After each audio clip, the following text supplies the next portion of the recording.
Assalamualaikum warahmatullahi wabarakatuh. Nama saya Reza Ramadhan Putra Saiful. Saya absen ke-32. Di sini saya akan menjelaskan tentang PPT saya yang berjudul Urbanisasi dan Pertumbuhan Kota. Langsung saja, yang pertama adalah urbanisasi daerah industri. Urbanisasi daerah industri pada abad ke-18 hingga ke-19. Urbanisasi modern dimulai pada era ini, terutama di Eropa dan Amerika Utara. Pabrik-pabrik yang didirikan di kota-kota menarik banyak pekerja dari pedesaan. Kota-kota besar seperti London, Manchester, dan New York berkembang pesat karena industri. Lalu yang kedua adalah urbanisasi di abad ke-20 dan 21. Urbanisasi global.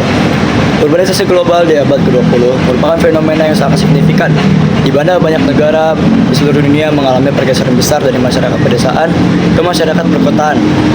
Urbanisasi menyebar ke seluruh dunia, termasuk negara-negara berkembang. Kota-kota di Asia, Afrika, dan Amerika Latin mengalami pertumbuhan penduduk yang sangat pesat. Revolusi industri. Meskipun revolusi industri dimulai pada abad ke-18, efeknya pada urbanisasi global sangat terasa pada abad ke-20. Negara-negara Eropa dan Amerika Utara yang sudah mengalami urbanisasi mulai mengintensifkan pertumbuhan kota-kota besar sebagai pusat industri dan perdagangan. Urbanisasi di Indonesia. Di Indonesia, urbanisasi mulai meningkat pesat sejak era 1970-an, didorong oleh industrialisasi dan modernisasi. Kota-kota seperti Jakarta, Surabaya, dan Bandung mengalami lonjakan populasi karena urbanisasi ini. Urbanisasi di Indonesia mulai meningkat pada masa kolonial Belanda, terutama dengan perkembangan kota-kota pelabuhan seperti Batavia atau sekarang Jakarta, Surabaya, dan Semarang. Kota-kota ini dikembangkan sebagai pusat administrasi, perdagangan, dan militer oleh pemerintah kolonial. Masalah dan tantangan. Urbanisasi yang cepat membawa tantangan seperti kemacetan lalu lintas, masalah perumahan, polusi, dan ketimpangan ekonomi. Di sisi lain, urbanisasi juga mendorong pertumbuhan ekonomi dan perkembangan infrastruktur. Pertumbuhan penduduk yang cepat di kota-kota besar menyebabkan kepadatan yang sangat tinggi. Ini dapat menyebabkan tekanan pada infrastruktur, sumber daya alam, dan layanan publik. Faktor pendorong urbanisasi. Salah satu contoh faktor pendorong urbanisasi satunya adalah peluang ekonomi. Kota-kota seringkali menawarkan kesempatan kerja dan posisi penghasilan yang lebih tinggi dibandingkan dengan desa. Lalu yang kedua adalah perkembangan teknologi. Infrastruktur teknologi yang lebih baik dan maju dan kapasitas yang lebih baik seringkali tersedia di kota besar, sehingga menarik mereka yang tertarik dengan kemajuan teknologi. Dampak positif urbanisasi. Kota besar sering menjadi pusat ekonomi, regional atau rasional, menyediakan lapangan pekerjaan yang luas dan peluang bisnis yang beragam, sehingga warga-warga yang berasal dari desa mengalami peningkatan ekonomi. Urbanisasi juga sering dikaitkan dengan pembangunan infrastruktur yang lebih baik seperti jalan raya, transportasi umum, air bersih, sanitasi, dan fasilitas publik lainnya. Dampak negatif dari urbanisasi. Salah satu dampak negatif dari urbanisasi adalah pemukiman kumuh. Pemukiman kumuh adalah salah satu dampak negatif urbanisasi yang tidak terkelola dengan baik.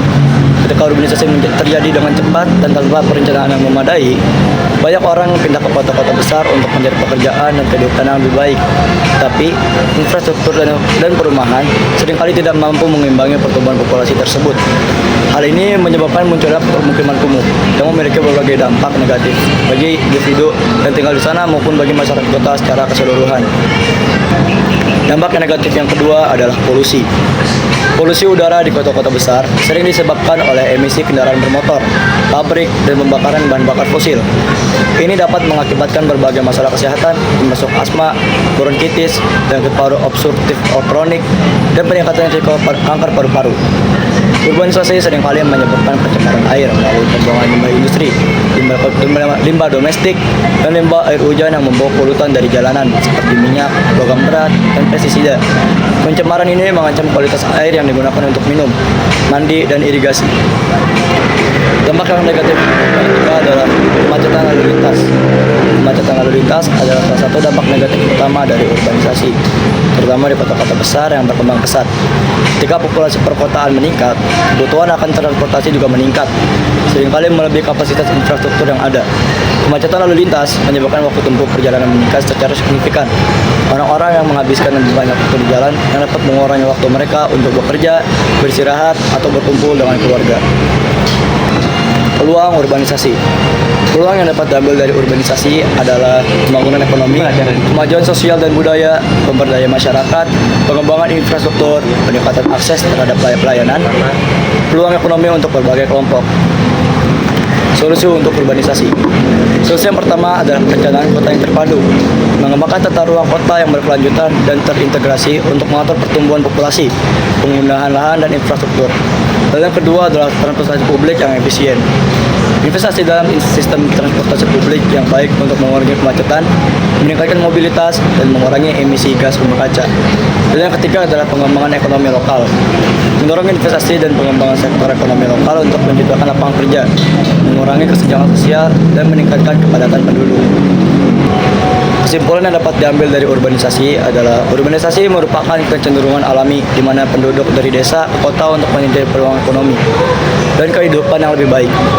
Urbanisasi juga membawa dampak positif seperti pertumbuhan ekonomi yang pusat, inovasi teknologi, peningkatan akses terhadap layanan kesehatan dan pendidikan, serta pembangunan infrastruktur yang lebih baik.